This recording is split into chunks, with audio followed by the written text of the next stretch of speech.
going to be talking about one of my favorite people, and many people's one of their favorite people as well, and that is Selena Quintanilla-Pérez.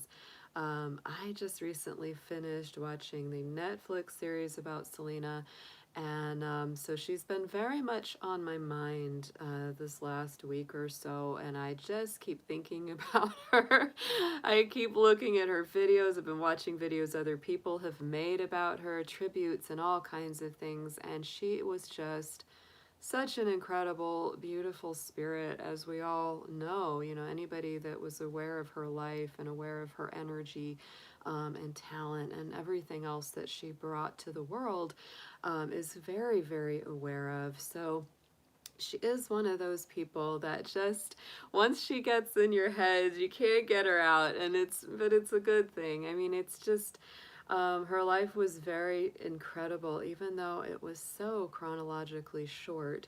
And so today I'm just going to do what I do. I always get into astrology charts. I am an astrologer, a tarot reader for over 20 years. I've been very active both online in my community and also as an astrology teacher. So, you know, this is something that I've done for a very long time.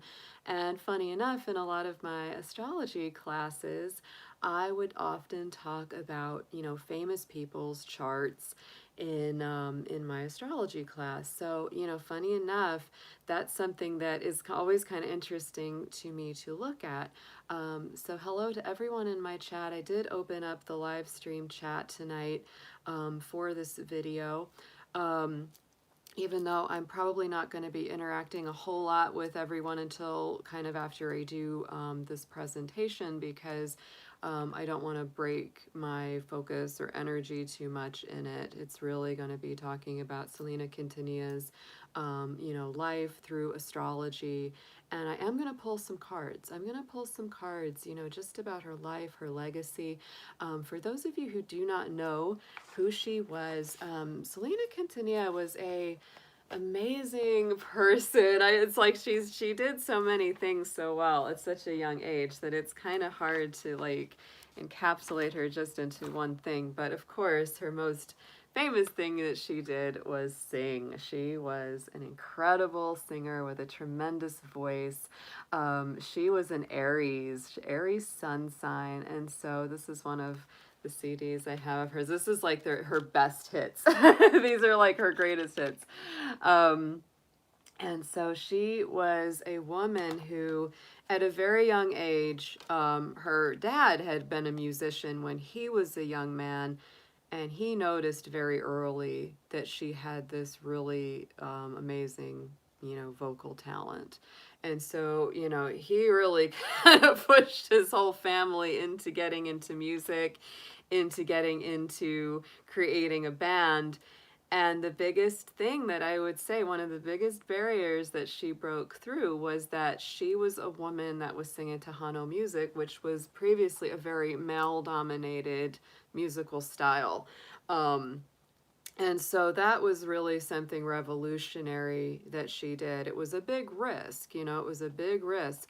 You know, after her death, they made a movie about her with Jennifer Lopez playing her role. That's actually one of the scenes in there. They talk about, you know, her mom says, you know, women don't sing Tejano music. How is this ever going to work out? And so, but she did it. She kicked that door right on down. So it's a really incredible story, and you know, very sadly ended in tragedy. You know, she was only 23 years old, almost 24 when she was killed. She was shot by a really horrible woman that makes me sick to even think about. It really does. Like, her energy is so dark, so negative, so narcissistic and sociopathic that it's really difficult to like tap into that. But that's how her life came to an end. It was through this woman that had run her fan club and had kind of taken that role on herself in the beginning, and slowly but surely crept in and ingratiated her way into the family, into her business. And it started out as a financial dispute, right? It started out with a financial dispute that, Selena and her father, they all noticed that, money was missing. The fans were saying they never received things from the fan club that they had paid for. And it all came back down to this woman, Yolanda Saldivar, who had been, basically, laundering and funneling the money, into her own accounts. And so, there's really no way that anyone could have foreseen that it would escalate into that kind of violence. Even, psychiatrists, therapists, people that understand psychology look at that whole picture and they go, there's no real way that, anyone could foresee something like that. So what I'm going to do tonight, in talking about her, because she's very much on my mind right now. I've read this book. This was a book that her husband wrote after her passing, to Selena with Love, and it is a total tearjerker. It's really great. Like, most of the story, of course, is about her and him and their relationship, her music. And so it's a beautiful love story. They really did have, I think, a true soulmate, twin flame kind of love connection that was just really incredible. So I would highly recommend reading that if you want to know a little bit more about her from his perspective. And of course, you can check out, there's many, many documentaries the fan made, all kinds of things about her life. So I believe that. Yeah, one of the people in my chat is saying she was an earth angel. I do believe that. I really do. I feel like there was something so positive and so good about her energy that yeah, there's a reason that, we're going to get into it. We're going to get into this. So here is her chart, guys. This is her birth chart, Selena Quintanilla-Pérez. She was born on April 16th, 1971 at 2:29 a.m. And so this is going to be kind of how I delineate anybody's chart, right? This is the way that I, as an astrologer, I look at anyone's chart and I can point out different things, that I see throughout my reading or interpretation of somebody's chart. So last night, I was sitting there looking at all this and I was like, oh my gosh, I want to talk about this because, I don't know if I'm sure there's probably other astrologers, tarot readers that may have talked about her. I haven't watched anything like that on YouTube yet because I wanted my interpretation to just be from what I'm seeing. Other astrologers, other readers may have other things that they see because every reader has their own style. So we're going to do Selena's chart. This is really, what we're going to look at. So there she is, born April 16th. She was an Aries at 25 degrees of Aries. That was her sun sign. So as we know, the sign of Aries is very dynamic. It's bold. It's fiery. It's the first sign of the zodiac. So it is spontaneous, impulsive, energetic. It's a great initiator. It's the cardinal sign as well, cardinal modality, and that means that it is a leadership sign, just like Capricorn, Cancer, and Libra are all cardinal modality signs. Now, what's really fascinating here is that her Mercury sign, that is your communication planet, it is also right next to her sun sign. It's a wide conjunction, but it's very, very close. It's a very close one because it is in two different signs. We've got the sun in Aries, we've got Mercury in Taurus at 0, 1 degrees. So even though they're not in the same sign, because they are 10 degrees or less apart, they are still in a conjunction. So it's a very interesting thing. I want to say about this Mercury position, Mercury is a communication planet. It's the way we talk, the way we think. It's the way that we make decisions. It's the way we communicate back and forth.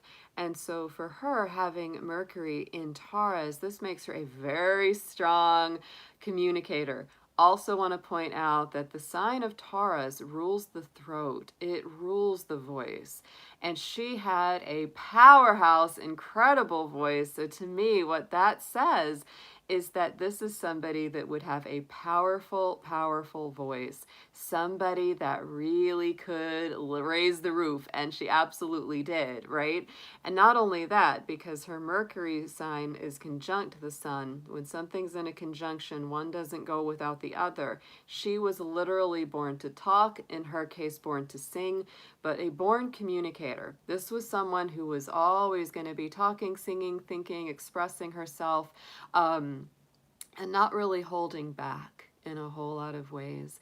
I would also say, because Mercury being in Taurus is a very stubborn, famously stubborn sign. Taurus really digs their heels in, and they don't really change their mind once they have changed their mind. It's not something that they do well. So I would say that once she'd made up her mind about anything in life, you were not going to change her mind. This can really be seen especially in her relationship with her husband Chris, because he was a rock guitarist, came into the family's band. You know, he was very, very good at what he did, but boy, dad wasn't cool with that. He was like, I don't know about that. And boy, when he found out they were having any sort of, you know, romance between them, he was like, you're out of here, kid. We are not dealing with that, because he didn't want his daughter's career to get sidetracked or ruined. But there you go, Mercury and Taurus. She had dug her heels in. She had made up her mind. This is the guy for me. You're not going to dissuade me from him. So they got married in secret. They eloped. And it was like, fine, if you want, you know, only this to be a family band, I'll make him part of the family. And so that is so, so funny to me that Selena, you know, really dug her heels in on that, because Mercury and Taurus is very famous. They especially with love, because Taurus is a Venus ruled sign. So boy, when they were in love with someone, or they're really, you know, set on something, they're gonna go get it. They're gonna go get it. This has a retrograde. She was actually born in a Mercury retrograde. So this brings that feeling of hindsight as 2020. I can definitely see where, you know, in her life, and sometimes tragically, of course, which, you know, was the end of her life, this is a situation where you might not see things until you review them, because Mercury in a retrograde position is all about review and rethinking and looking back at something. And I think that even when she was confronted with someone like Saldivar really defrauding her, at first it was like, well, let me look at it. I'm not sure. There's a reason too. She was a very loving person. She gave people the benefit of the doubt quite a bit. Her Venus sign in Pisces has a lot to do with that, which we'll get into in just a moment. But I really believe that it was sort of like it took her time to really get that somebody might not be doing something good by her, right? It took her really, really, it was difficult. It was difficult for her to see that about somebody. So moving up into the moon sign. So we look at the sun, you know, there's the sun sign. The sun obviously very strongly connected to the planet of communication. Also, the sun sign is in the second house of Taurus. I think that has a lot to do as well with her life, because her life was very much a vocalist, very much a singer, and not just any kind of singing, right? The houses in a chart, and I'll explain this for people that don't know astrology as deeply. The planet is what is acting. That's number one. The sign it's in is how it's acting. That's number two. And the house it is in is like the stage. It's where the action is happening. It's where this planet is moving and what way it's moving in. So if you take the basic, you know, conscious mind, conscious vitality, their energy, sun sign acts like an Aries, dynamic, energetic, aggressive, assertive, spontaneous, joyful, playful. And so it's happening in that second house of Taurus. So that's definitely in a house of material resources, possessions, finance, tangible products and items. And again, Taurus rules the voice. So you can absolutely see where this would be a person who, when they vocalize and when they sing or speak, it's very energetic, it's dynamic, it gets people excited. She knew how to entertain a crowd, like just amazing. You watch her old videos of her concerts, and all that energy is right there. So, so much. So let's get into her moon sign. Funny enough, in my, this is just the synchronicities that come up as I'm looking at this.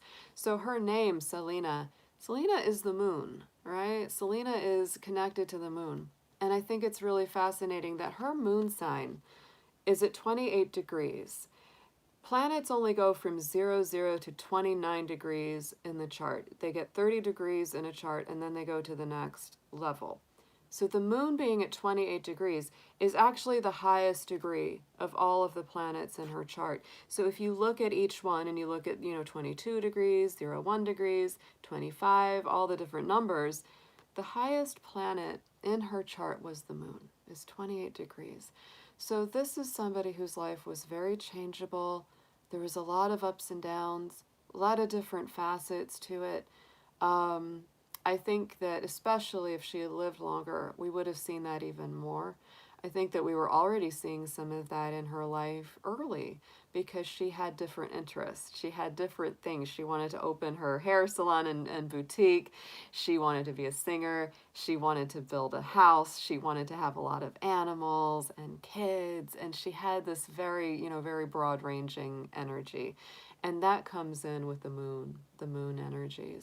And so 28 degrees, very interestingly, the moon being the emperor of her chart because it's at the highest degree of the chart. So at 11, in the 11th house, this is the house of Aquarius.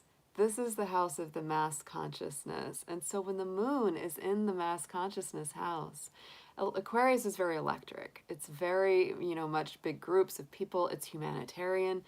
And so she did have a very strong humanitarian drive. And she also had a very subconscious, intuitive understanding of what would make people happy on a big level. And that's why I think this would get so activated and energized when she would perform for the public.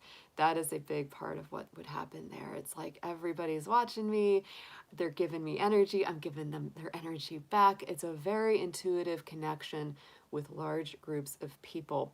This is what would make people attract to someone so strongly this way. And the other part of her moon sign, of course, is that it is in the sign of Sagittarius. Sagittarius is a soul-searching sign. It seeks for the ultimate truth. And I think in her case, she really lived a very authentic life. She was very true to herself. She was just very much, very down to earth and very real, very real. And I think that, she wasn't afraid to just be herself. The other thing that, of course, we get with the moon in Sagittarius, the moon is a subconscious. And in a lot of astrology, in different modalities, many times the moon is considered almost more important than the sun because the moon is what drives us. The moon is what we really need. Like we need to do the needs that are associated with the sign or moon sign is in. And so for her, having a Sagittarius moon, the needs for constantly learning, teaching and learning, there's a huge urge for that. Always learning something new, always seeing something new. And then the other urge, of course, is the wanderlust. It is a sign, moon sign of wanderlust. This is somebody that will love to travel, love to move around. And I think from a very early age, funny enough, she was moving around all the time. Interestingly, the moon is also connected to her home and her family roots. And so you can see where her whole family was moving all the time to do the performing, to be on the road. And even if it was annoying sometimes, which I'm sure it was, especially in the days of the Big Bertha truck, the Big Bertha van that they called, and was there was this old van that they used for their traveling when they were younger, before they really hit their larger success, and they would talk about, oh, it's cold or it's too hot, it wasn't really very comfortable. And so I'm sure at times it was frustrating, but deep down, this is somebody who's suited to traveling a lot. This is somebody that's fine with it. And I think if she had lived longer, she probably would have lived in different countries. She may have even broken out into speaking other languages or singing in other languages because Sagittarius is a world traveler. It's very international energy. That's why even though she didn't grow up speaking Spanish all that much, she jumped into it very easily. Like it was not that hard for her to learn that second language. And it also wasn't hard for her to break those international barriers between singing, the more traditional style Tejano, Latin music, and then crossing over really easily into that more, pop, ballad, rock and roll English language arena as well. She just had that gift. She had that ability. So Sag Moon is almost always wanting to go somewhere new, wanting to see something new, always wanting to learn, having a very open mind to that. So, that's what I see very strongly as a very guiding force for her. And I think it made her happy. I really do. I think it made her super happy. The other thing that's very strong here, going to look a little bit deeper, it's a very adventurous moon. Yes, it's a very adventurous alignment because we have the sun here in Aries at 25 degrees. We have the moon here at Sagittarius at 28 degrees. These are only 3 degrees apart from each other. They're both in a fire sign. So check out the sun and the moon. Look at that trine. That's what these lines inside of the wheel are. These are showing us our aspect lines. They are really the relationships between 2 or more planets going on. And so, sun and moon, she got along well with herself. That's the truth, because these are fire signs. A trine is the most easy, free-flowing, harmonious aspect in astrology. And so there wasn't a whole lot of argument between her head and her heart. It's like one side says, yeah, I want this. The other side says, yeah, I want this. And I think, you'll see this like in the movies about her life, and things about her life. She had this urgency for life, like this real passion for life. It was like, people would kind of tell her, slow down, why do you want to do all this? She wanted this and she wanted to do that. She was taking on a lot. And it's like, why do you feel like you want to do all this? Part of it, I think, is really this fire energy. It's really fire energy. It's like, let's go, let's do this, let's rock. It's such a rock and roll kind of energy there that you get from her. I'm gonna open up the book. Yeah, the book. So there's some great pictures of her. There she's performing. I mean, look at the energy. You can just see it. It's like she brought the passion, the fire. There was something in this, with her sweetheart. I mean, it's just, you can see like that radiant fire energy in her. It's really, really strong. And so, I think it's also one of those things that on a more spiritual, metaphysical level, I could almost look at this and say, when I was watching, I was looking at her chart and I was thinking about, she wanted to do so much in such a short amount of time. Sometimes I feel like people, they know without knowing that they may not have a long time, right? They know without knowing.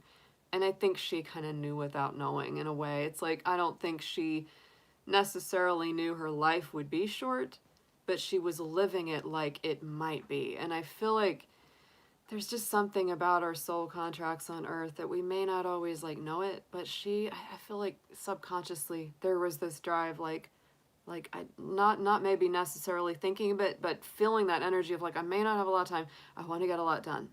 And she got so much done. And when you think about that, that's pretty incredible. It's really pretty incredible. So let's go back and look at some more. Let's look at some more stuff. So when we look at the rising sign, guys, is it's the sign that's coming up on the eastern horizon when someone is born. So if we didn't have her birth time, and her birth time is slated at 2:29 a.m., we wouldn't be able to calculate this rising sign, okay? So that's a big part of this. The other thing that I'm going to say is that when I was looking at her chart, I was like, oh my gosh, I actually have a few things really strongly in common with her chart. I'm an Aquarius rising. I'm also Mars in Capricorn in the 12th house like she has, and I'm also Venus in Pisces in the 1st house like she has. I'm also a Scorpio midheaven. I'm also Neptune in my 10th house. I was born with Pluto as well in my 8th. So it's really interesting. And I was like, the funny thing, y'all, if you don't know me or you haven't watched my channel before, is I am a musician as well. I've been a singer and a musician since I was a teenager. And so in looking at her chart, I was kind of like, oh, whoa, there's some real weird similarities here. Funny enough, when my dad was still alive, was still here, we watched this movie together. We actually did, because my dad was huge on movies. He was always collecting movies. He would go to like Goodwill and all these different places, and he would just get tons and tons of movies. And this was one that he brought home. And before that, like, I knew of Selena. I knew that she had died under really odd circumstances. I knew there was something weird or something, but I was like, oh, I was a younger teenager when all that was going on, and I was, just not that aware of it. So I didn't know her deeper story. And so I found this movie in my dad's collection, and I was like, Dad, have you ever watched this? And he's like, no, I haven't. So like let's put this on. I want to see what her story was about, because I never really knew.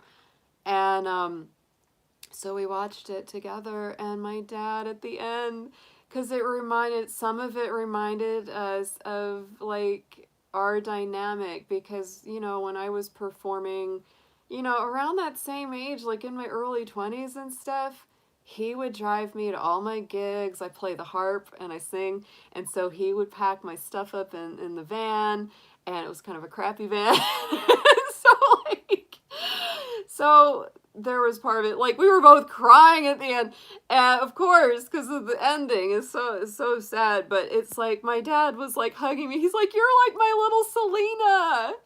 And I was like, "Oh, Dad." So, I'll never forget him saying that to me. He's like, "You're like my little Selena." Because we'd kind of had a little bit of that experience of traveling around and me performing and him helping me out and all that kind of thing. And so, wow, it was just like kind of this interesting in memory of watching that movie the first time with my dad. And we both kind of had that, like, we put that together. And so when I looked at her chart and I saw some of the similarities to my own chart, I was like, oh my God, it's like, what is that? And, in astrology, it's just the study of energy. We're just reading energy, guys. So it's really, it's like it may be totally different particulars, different backgrounds, different things, but the energy is always going to be similar when there's a similar placement. And I think that's really interesting. So I have some similar things in there, and I can really relate to this. I can really relate to some of this stuff. So the Aquarius rising, Aquarius on the rising, that's the sign on the eastern horizon when you're born, and it's very much what people see about you or perceive about you first. It's the way you package and present yourself. And Aquarius rising people, we're very authentic. We show people our true self. We're very, I don't know what it is. We have a love for the public and the mass consciousness, because Aquarius is a sign that rules the mass consciousness. It rules big groups of people. And we really like to feel like we're empowering people. That's a big thing with Aquarius energy. I have that feeling too. Like, anything I do, I want to empower people with my work, whatever it is, whether it's making them feel good through music, feel good through astrology and tarot readings, whatever it is. That's a real thing. And I would also say that Aquarius rising people have a lot of electricity. And in Selena's case, oh my goodness, she had the electricity off the charts. When I look at this particular, I have these astrology cards, look at the Aquarius, see, it looks like a big concert with everybody excited and dancing and grooving. And she totally did that, right? That's a big thing. The other thing that she also has is her North Node position. Her North Lunar Node is also in Aquarius right near the rising.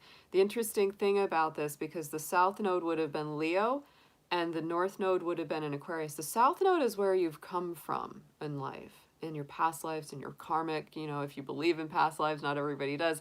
But if you believe in that, this is where that comes from. It shows you where this person's come from. And with a Leo past life, she is definitely someone that in her, past lives or her karmic, cycle had been probably a queen, a king, royalty, prominent, somebody in a position of a lot of power.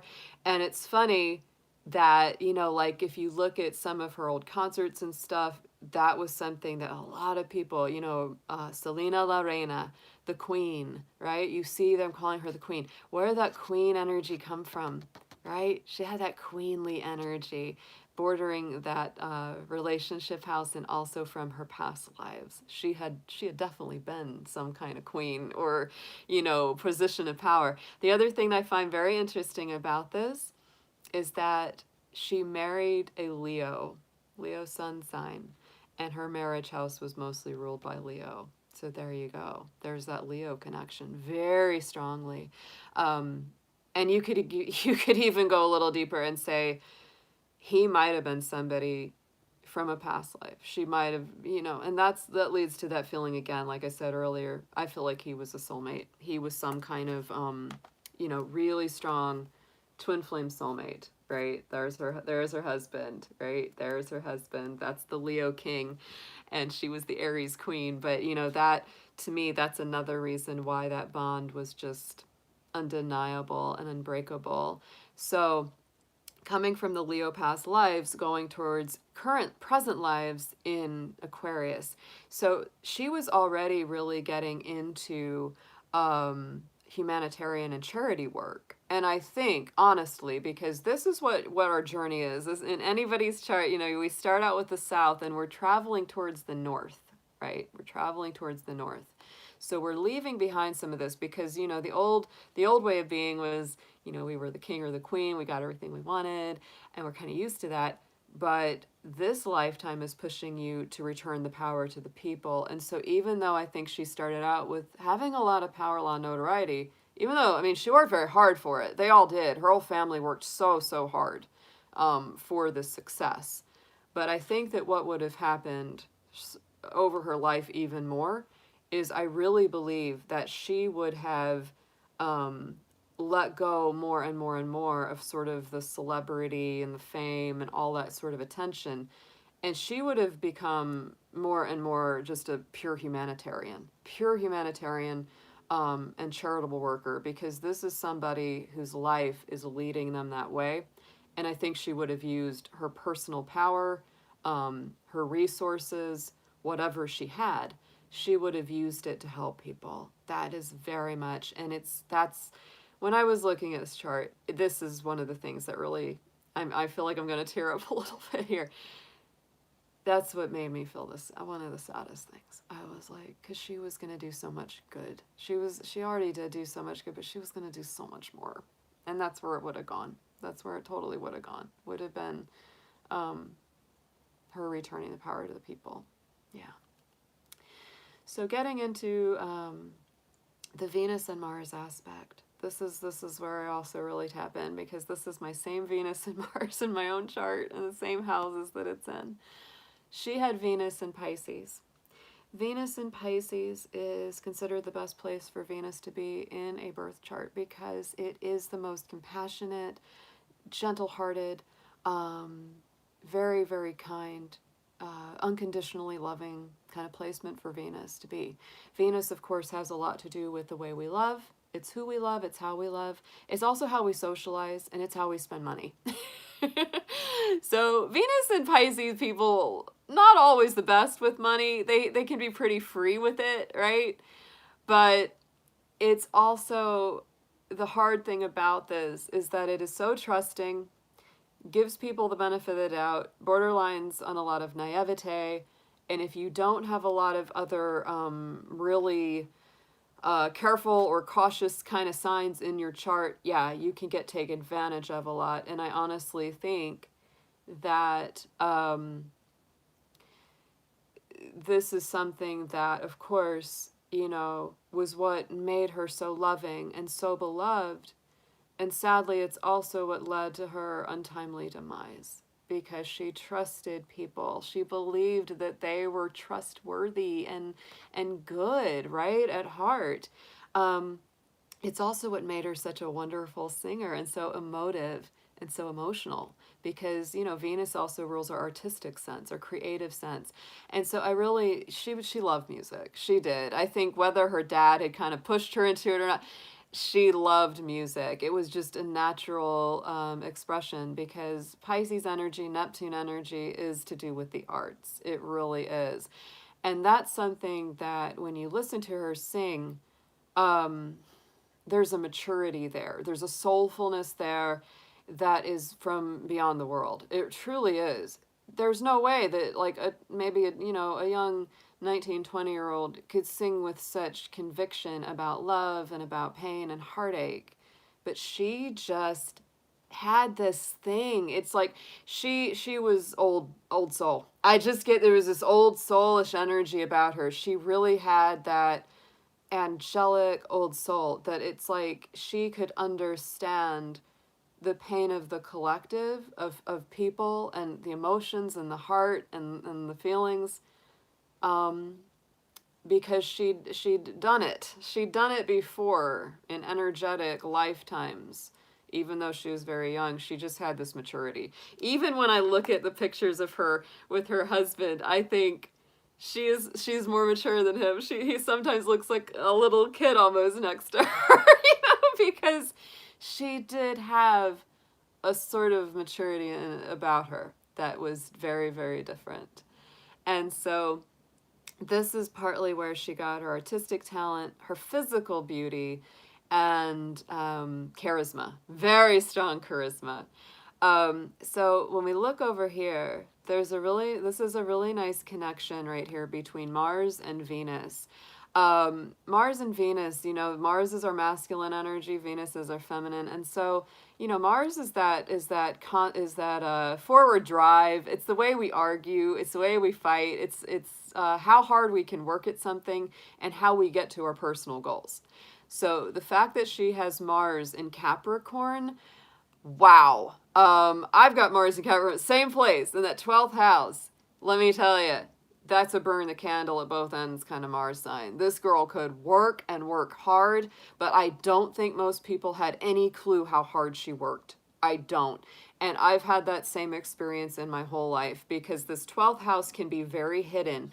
This is a kind of person that works a ton behind the scenes and then brings their product out to everyone. And people just think, oh, so easy for you. Or, oh, you didn't have to work at it that hard. But trust me, she was working hard behind the scenes. This was an indefatigable person. She could work like crazy. And there were things like, if you watch the movie, if you watch this new show on Netflix about her, there's those moments where it's like she only is getting a couple hours of sleep because she's working on stuff all night and obsessing over stuff all night. And that's definitely the energy of Mars in Capricorn. The only negative thing I can say about this is that because it's 12th house energy, sometimes this is also considered the house of secret enemies. And you can't always see the people that might be trying to hurt you. Yeah, it's a really, really intense subject. So, something else I want to really point out here, because of what happened to her, the way that she died was so horribly tragic. So something I want to point out is, even though she had this really nice Venus-Mars energy, this really nice sextile, she was somebody that everybody loved, right? It's like women wanted to be like her, men wanted to be with her, or someone like her, right? Is that really like very attractive, very appealing. There was even a time where she, when she told everyone, she won one of her music awards, and she said, I want to thank my husband, Chris, and all the guys started booing in the crowd, oh, because they were like, dang, and she said, you stop booing me, because if y'all were married to me, you wouldn't be booing. So she really had as well that witty repartee, which I love. That's that Sag moon. That's like that little hook. Like, you don't be booing. If you were married to me, you would be booing me. So she definitely had, that charisma where people just loved her energy. And they still do. That's how powerful her energy is. But here's the thing that we get into that can create problems between relationships with women. Yeah. Relationships with women. And the two parts that you're going to see this in is Venus in a square to the moon, because this is feminine energies. this can be a lot of tension between relationships with women, sometimes with the mother or people that try to be like a mother. And in this case, the woman who killed her, ended her life, was trying to be like this mommy manager with her. You can see the tension here. You can see that square that's very difficult. The other thing that I would say that really creates even more intensity there is Venus's opposition to Pluto. A lot of power struggles coming from women, a lot of dark secrets, a lot of things being hidden, and to be honest, a lot of obsession. And that's what I think, yeah, her killer was obsessive. She was a narcissist, she was sociopathic, but there was also this sort of like power hungry control, like wanted to be her, wanted to have her life in a weird way. And so you can absolutely see the difficulties in relationships with women. And I think that obviously not all women, because, you know, there's plenty of women just like me that absolutely love her and just wish that she was still walking the earth with us. But certain people, right? Certainly certain people. And this can also bring that sort of like some women are very, very good because Pluto is very polarizing energy. It can be really, really good or really, really bad. So some of the women in her life were very positive, no doubt. You know, she had some very positive people, but the bad ones were like really bad, right? Obsessive, controlling, manipulative. There's the manipulation. You know, that's the negative side of Pluto big time, is manipulative energy. It's Scorpio energy, so it can be very controlling and very, you know, manipulative. So these are to me some of those harder aspects that you would say could lead to something really difficult. And I also think that there was a lot of intensity pulling back and forth from, you know, between home and family here, with Saturn right down here in Taurus, close to the soul line, and opposing her career point up here in Neptune. So there's a real, you know, push and pull energy between, you know, the home and family dynamics and also the career and the public life dynamics. I would also say too, with Saturn, Saturn is the planet that rules Capricorn. Saturn rules foundations, authority, actions and consequences, lessons learned in life. It's the karmic lord of time. Saturn is. It's very much about timing. And it can be harsh, it can be strict. It's that authoritarian energy. And so I would say, yeah, home and family life was pretty strict. Yeah, it was not like a lot of wiggle room. Not a lot of wiggle room. It was very like, you do this, we follow the plan, we go by the book. You know, it was very solid. It was a very solid home and family life because Capricorn energy, Saturn energy is very solid. But it wasn't, it would have been pretty strict. You know, it would have been pretty much like, yeah, the rules are the rules. The next thing I'm going to look at, which is the big one. Why does somebody have such a massive career blow up so quickly? Check it out. We've got Jupiter and we've got Neptune, both in the career house, the Capricorn house of the chart. This is the big public career and image. This is what the world sees. This is the big stuff. She also has Scorpio in the midheaven. Funny enough, in my personal chart, I have a Scorpio midheaven. I also have Neptune in this career house, but I don't have Jupiter. Okay, guys? So here's the difference. Here's the difference. Whereas I have always been a musician and, you know, I've had marginal success. I've actually had some decent success. I've sold tons of CDs. I've performed all over the place, but I never pushed into this huge, like, mass public awareness, okay? When you have Jupiter there, that's what brings that to you. It does, in a big way. So that's the big difference. I would say, okay, so why is it, you know, two different girls, me and Selena, followed similar paths, music and all that stuff, but one blows up on this huge stage and the other, you know, just kind of does her thing. And that's the difference, is she's got the presence of Jupiter. And Jupiter expands. Jupiter is very lucky wherever it is. Jupiter in the career house in general is super lucky. And I would say that, you know, with that presence, if you have Jupiter in your chart, um, yeah, I'm a Run Fair superstar. One of my chat members just said. That's true. That's true. I have a little bit to say about that too. I do have a little bit more to say about that because it's a little bit like, ooh, wow. Um, so Jupiter expands things. It's the planet of good luck, opportunity, good fortune. And so in the career life, that's a lot of opportunity, a lot of, you know, good fortune smiling on you. And so anybody that's born with Jupiter in the 10th house, no matter what your career may be, you're going to experience and enjoy a lucky feeling in your career. Even if you're down to your last dime, you'll have a way of bouncing back. You'll have a way of getting back where you want to be. You're kind of person that usually doesn't have a hard time finding another job, right? Doesn't have a hard time finding another job if you lose one. Neptune energy, however, Neptune energy, and you know this is a toughie. This one's a toughie. Um, it's a sacrifice planet.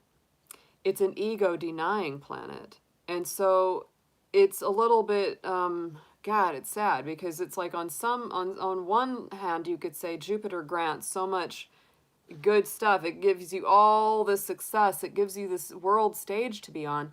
But then Neptune has a way of taking it away from you. It does, because it's sort of like that's not of the world. You know, Neptune's a spiritual planet. It tends to take things away from us.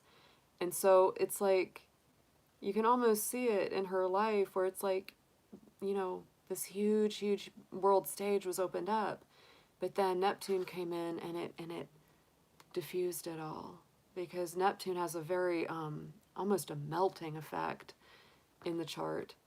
And so I would say that that's something I've noticed in my own life, having Neptune in my 10th house, is that my careers kind of ebb and flow. And if I ever get too attached to something, it tends to go away. It's a really weird way that does. And it's also very spiritual and musical. So that does make a lot of sense in her chart, that she had this very huge musical career. Neptune was also, you know, in a sextile to Uranus and Pluto. So it's a lot of luck. It's a lot of, and she was just kind of a creative genius. And the Scorpio midheaven really assures this is somebody that goes very deep. Scorpio is also the sign of life and death and rebirth. And so that's why I would say this is somebody whose career transcended death. This is somebody whose spirit and energy transcended her own death. There's another reason for that, and I'm going to actually take a pen and write this for you, because I said somebody that had this much of a, you know, a kind of very direct experience in life, I was like, there's got to be a yod. And a yod is a isosceles-shaped little triangle aspect between three planets. It's actually a Hebrew word. It means the finger of destiny, finger of God. It's like it points to a specific fixed point in your chart. Selena had a yod, a very powerful one. And it's one of those things right here. Here we go. So the yod starts out with a sextile between Neptune. There's that planet of spirituality, metaphysics, you know, the realm of you know, the spirit world. There's Pluto that it creates the sextile to. Pluto, of course, being that sign, that planet of, you know, life, death, rebirth, resurrection, regeneration. And then it points to the sun sign. Look at that. I mean, this, you cannot make this stuff up. It's kind of mind-blowing to me as an astrologer. So the fact that you have a planet of spiritual transcendence and the metaphysical world and realm, and then you have the planet of death and rebirth and resurrection, a phoenix from the ashes, pointing to the actual life force, to the sun. So this is why her life force will never be diminished, even in death.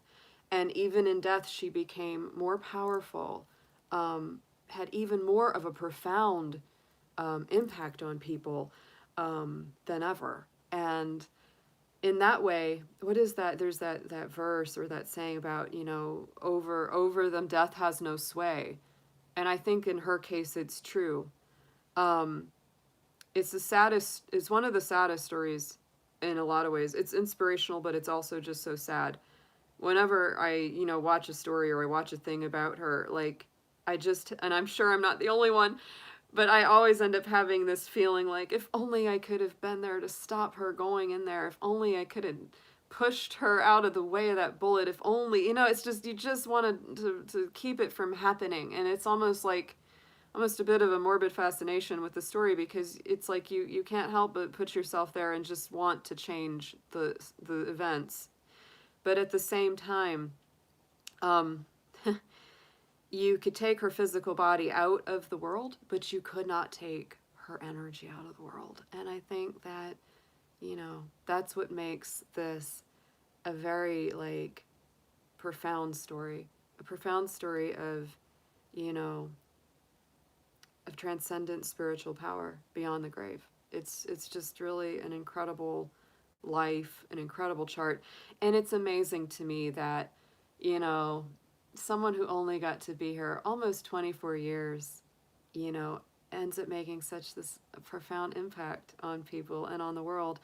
And definitely for the positive, definitely for the positive. She opened up many doors. She was a revolutionary force.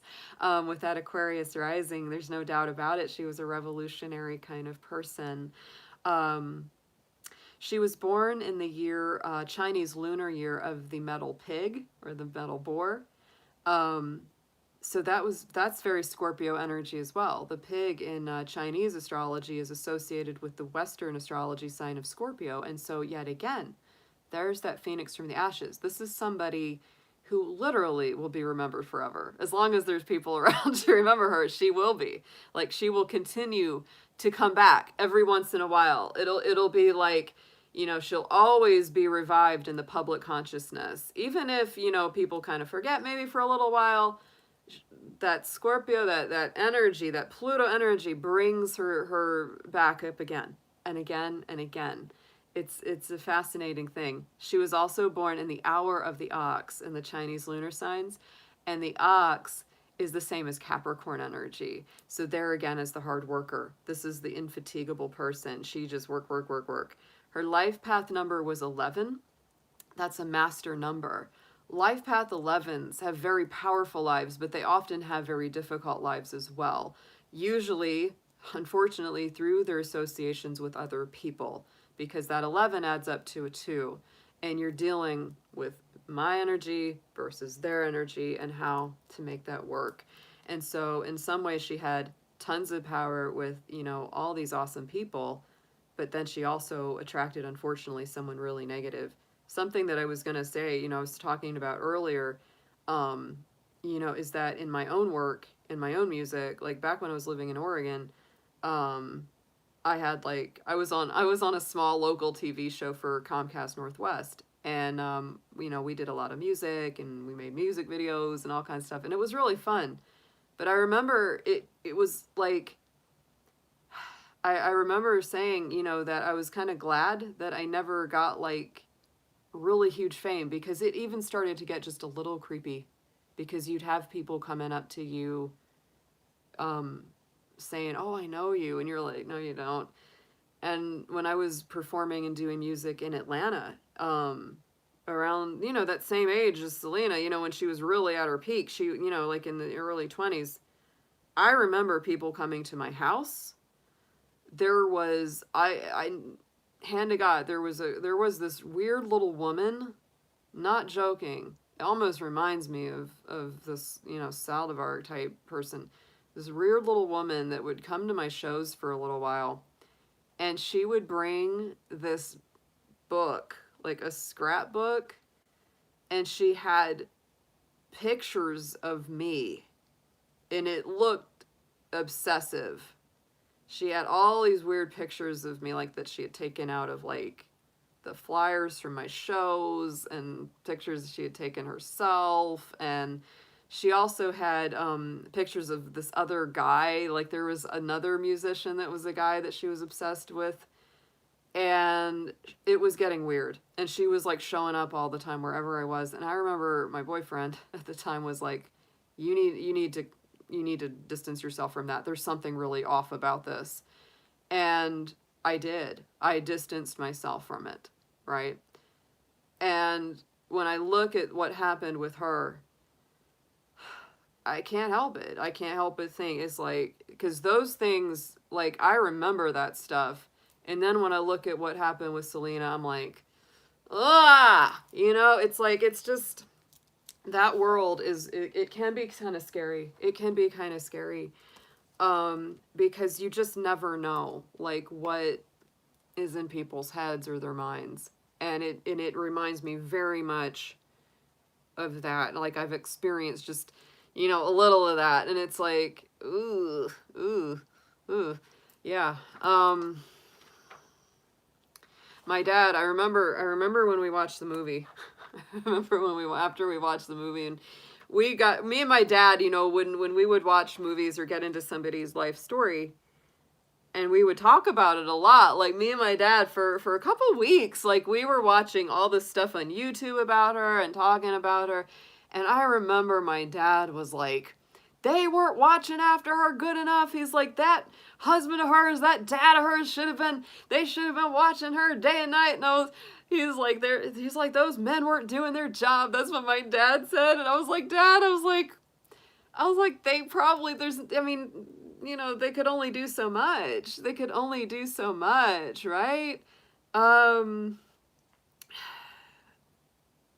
know, I mean, it's like, it's a balance thing. You know, how could anybody guess that something that they saw as financial fraud or a financial dispute turn into physical violence? That's something I don't think anybody could have really foreseen.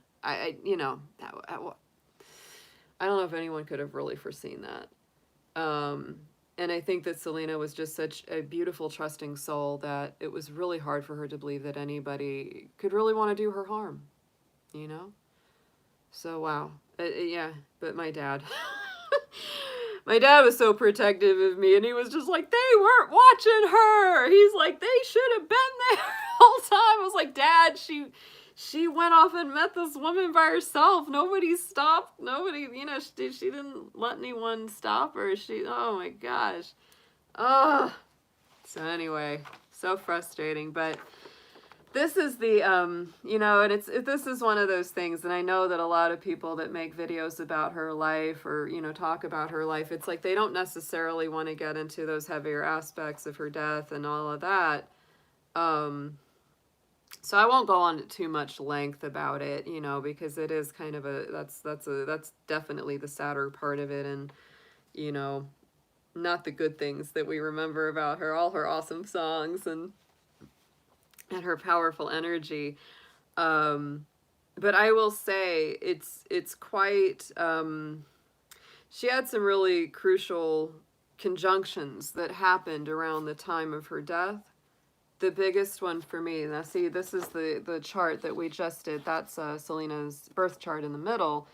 And this is the transit chart that, you know, was happening on the date of her death. This is what was happening, you know, on that date. So, you know, I pulled this to look at what was happening at that time. And so, you know, when I look at this, I see, you know, Saturn, which we already talked about, her having these kind of heavy aspects, these difficult aspects to her Venus sign interactions with women.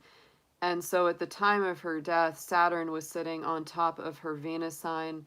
This would have, you know, made it more possible to have harsh interactions with women or to be disappointed by a friendship or by a relationship, to learn some very difficult lessons through a relationship, right? Even if it hadn't led to something violent. This is definitely a transit that if you experience it or when you experience it, it does bring, you know, a lot of lessons and a lot of, you know, stuff up to the surface around our relationships. And the fact that Saturn was opposing her natal Pluto, again brings in that energy of violence or death or encounter, very, very difficult encounters.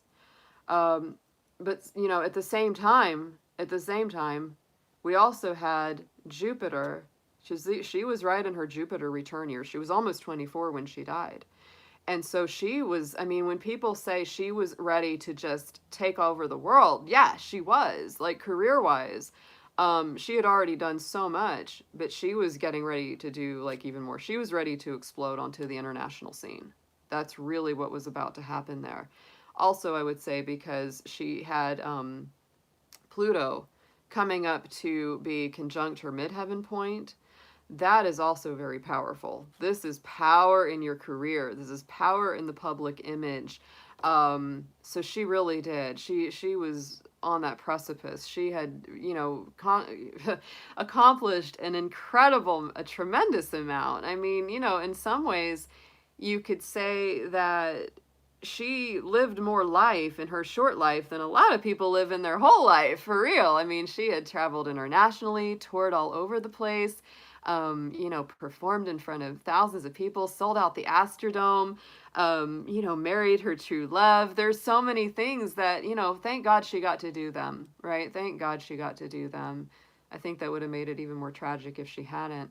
And the other thing that I would say too is that, she also had, at the time of her death, Neptune in aspect to Mars. And the really icky thing about Neptune on that Mars placement is that you don't always see things very clearly. Mars conjunct Neptune can create a lot of smoke and mirrors effect. It can create a lot of illusions. And so, considering that was there for, the years during which Saldivar was managed to infiltrate her family and her business, that would have definitely flown a little under the radar for her. That would have not been so obvious or so clear. So yeah, what a tremendous life, and also such a loss for us, really, because she would have just done and given so much more over time. But I'm gonna pull a few cards. I'm opening up. This is from the inside. This is actually like her I think her greatest hits. I have this CD. Oh, she was just so beautiful, and she has just the greatest figure too. Oh my gosh, like she was just stunning, like in every way. Wow, wow. Yeah, I mean, just. Oh. So I'm gonna pull a few cards because I just want to see what comes up. I'm just gonna kind of connect to her energy, her legacy, and whatever messages might come through, around her.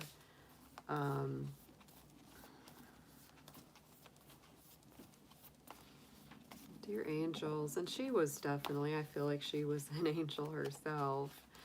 Let's see what you have to show us about the life and legacy of the amazing Selena Quintanilla-Pérez. Whatever messages we might get about her that help kind of put everybody's, heart maybe a little more at rest. A little more inspiration, because she was such an inspiration.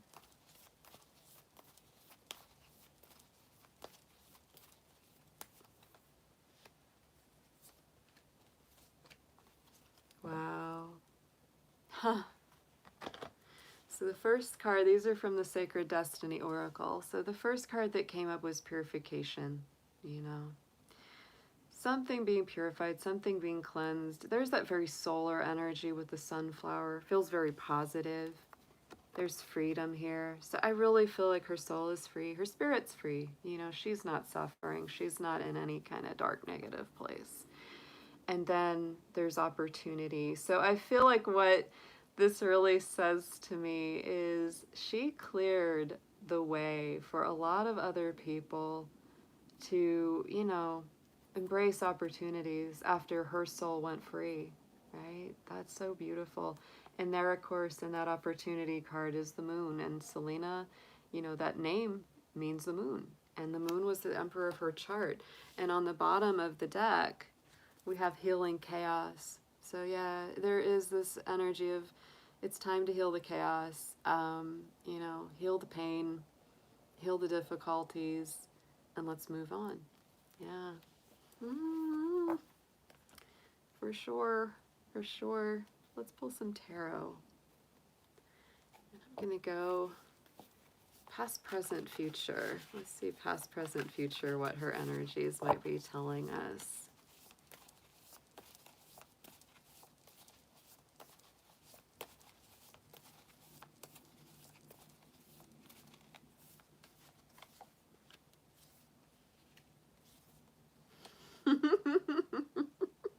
I don't even know if I need to do more.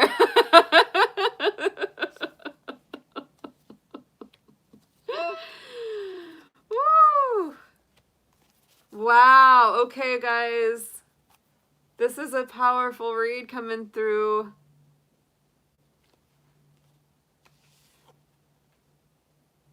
I feel like in the past, we're starting out with this Nine of Swords, and I feel like with the past, this is the pain, this is the sleepless nights, this is the, you know, the worries that go round and round and round in your mind.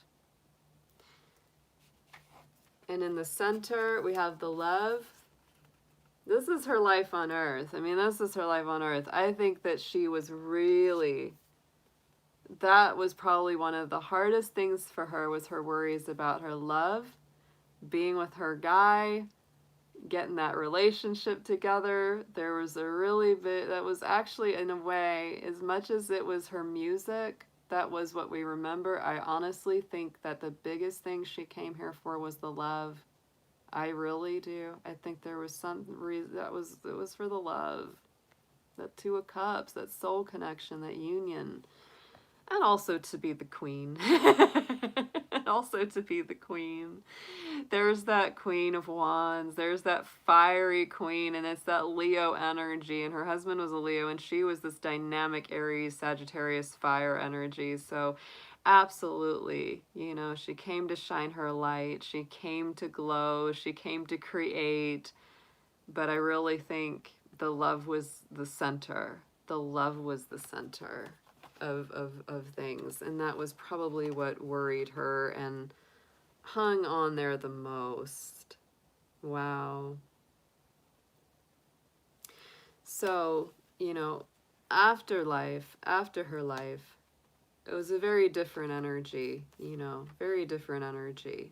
In the immediate events after her life, we had the Five of Pentacles. So there it is, that feeling of being cut off from source, out in the cold. And I think that this is very much what, you know, the family and her husband experienced, was this feeling of grief, feeling of loss, and really going within. I honestly feel like I'm pulling in on, this is a heavy energy, guys. I feel this like, it feels like somebody's sitting on my chest almost. It's almost what it feels like. Yeah, I almost feel like I'm pulling in on her husband's energy with this one, actually, with Chris. The Hermit. The Hermit. And I know for fact that he really went deep introvert. Like, he couldn't function for a while. Like, it was the loss was just so heavy that he just went inside. Like, he just couldn't. Yeah, it actually feels a little hard to breathe with this one. Yeah. And then we had the Queen of Swords. The Queen of Swords is really, you know, he pulled himself out of this energy, but he really had to kind of make this conscious choice to cut things out. It was like there's that feminine, this is the Libra, you know, this is the Virgo, this is the Libra. And so it really was this, it was sort of like, it was almost, like, you know, not wanting to cut it out, but kind of having to, because if he kept looking at her picture, if he kept hearing her voice, that it was just like, he couldn't function. He couldn't make it.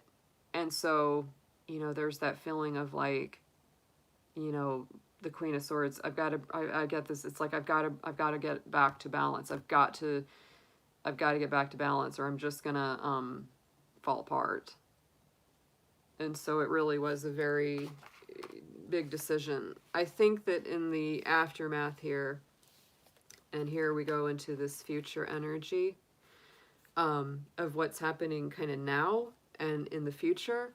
We're starting out with the Four of Swords. And so there's a lot of rest here. There's almost a feeling of like things being put to rest after a battle. You know, this is that sort of calm meditation. You've gone through a lot. You've gone through a lot of ups and downs, and now it's time to release. Now it's time to try to heal as much as possible, even though there's always kind of going to be a little bit of this missing piece, right? Because of this Four of Pentacles is that thing of like not only her ex-husband or family, but also the public consciousness. It's one of those things, you know, in that Four of Pentacles, this is a kind of card where you hold on to things and it's hard to let them go.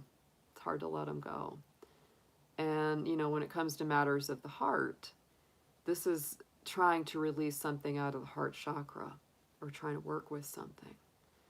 Part of it is a scarcity feeling. Part of it is a feeling of, I may not ever get something that good again, so it's hard for me to completely let it go. Yeah. But I do feel like there is closure. There's closure right now, and I think there's also closure coming around all of this because we do have the World card here. There's a lot of things coming full circle. There's a lot of things, you know, finally being released. This is quite a journey, though, guys. This was quite a journey of her life and what comes after her life, and you know, not just in her family and her husband and, you know, everybody that knew her, everybody that just liked her, right? You know, like me, is the World card. The World is the last card in the major arcana. And so this is really about, you know, old doors closing and new doors opening as a result of a lot of work, usually as a result of some effort. So there can certainly be closure. Interestingly enough, I feel most of what I pulled here was very much about her husband, her love for him and his love for her. And I do feel that he's going to be okay. You know, he will, but it's not without a lot of effort and a lot of work and a lot of, you know, healing work. And on the bottom of the deck, we had the Lovers. You know, on the bottom of the deck, we have the Lovers. This is the Gemini card as well in the major arcana. So this is communication. And I do think that she still communicates with him from beyond. Yeah, absolutely. Yeah. But wow, what a reading. What a life. What a goodness. Yeah. It's both sides. It's both sides. It's like it's happy and it's sad all at the same time. But I really, you know, wanted to do this because I've been thinking about her a lot. I just watched the Netflix series. I have to say that I still think I like the Jennifer Lopez movie a little more. I love some of the scenes in it. I liked Lopez's performance as her too.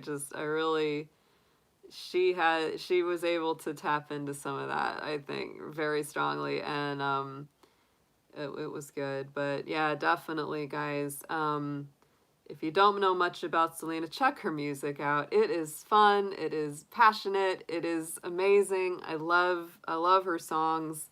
You know, she has everything from the really, like, you know, emotional love ballads to just, you know, kind of fun, upbeat dance, you know, kind of numbers. She's really something. She really was and is. Yeah.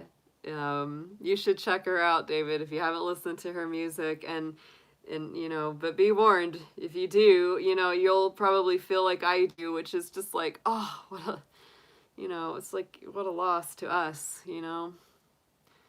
You know, it's like she did a lot, but she would have done even more. That's the thing. She would have done even more, and I think that that over time, what really would have emerged would have been even more of her humanitarian work and her charitable work. But yeah, I definitely can relate to some of the things in her chart. It's a little bit whoa, and so very, very interesting to look a little deeper. You know, we'll see how this, how well received this video is. If it is, I may do some more videos, not just about Selena's chart and family dynamics and her, you know, family's charts and stuff like that, but also about, you know, other famous figures, other famous people, because they're great ways to delineate a chart, to look at, you know, how you read a chart, right? You know, that's how you read a chart, and how you kind of come up with the overall personality needs and desires and qualities and all of that. You know, that's basically what we just sat down and did with her chart. That's the way I look at anybody's chart. You know, I look at all those different aspects and what the different planets and the signs mean. So if you enjoyed that and you're interested in getting a personal reading, you can always let me know. I put all of my links and info down in the description box, and just let me know. We can set it up if you're interested in that.